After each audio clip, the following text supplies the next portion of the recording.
Go. Hey again, road trip hips is the topic of today.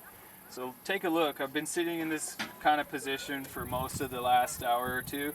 And again, like I talked about, sitting in this position, especially in a desk chair, unfortunately in most cars the knee sits above the hip, which causes a lot of blood pooling and extra stiffness in the hip flexor.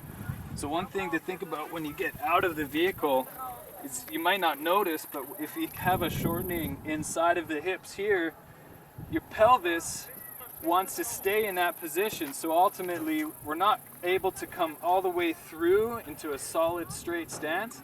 And without noticing, the hips stay inside and then the lower back actually makes an adjustment so that we're balanced.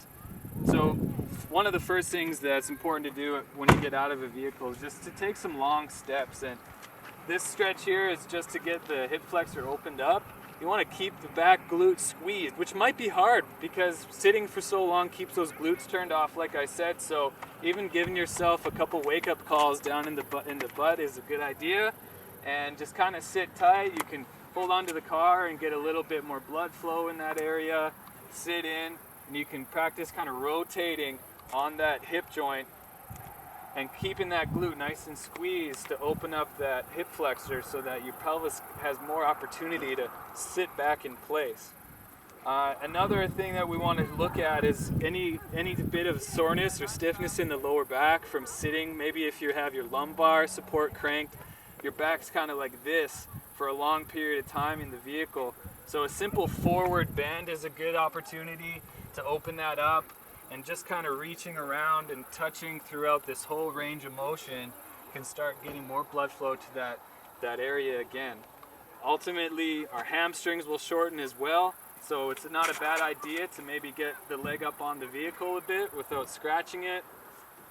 And another one, if you come over here, which is usually good for most people, is just to get the leg up on the side. If you don't have the range of motion to get the ankle up, that's okay. Just get the knee up or get the ankle up and just lean into it. So you want to keep a straight back. This is going to open up the hips a heck of a lot more, and it also pulls on the muscle that often causes irritation in the sciatic nerve. So leaning in forward into that muscle, that range of motion is good. Just kind of hunting around, freeing it up a little bit.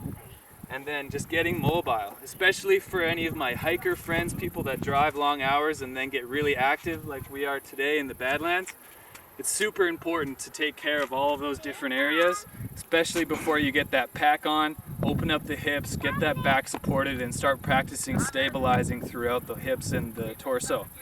Ultimately, health is in your hands. Take control and stay healthy.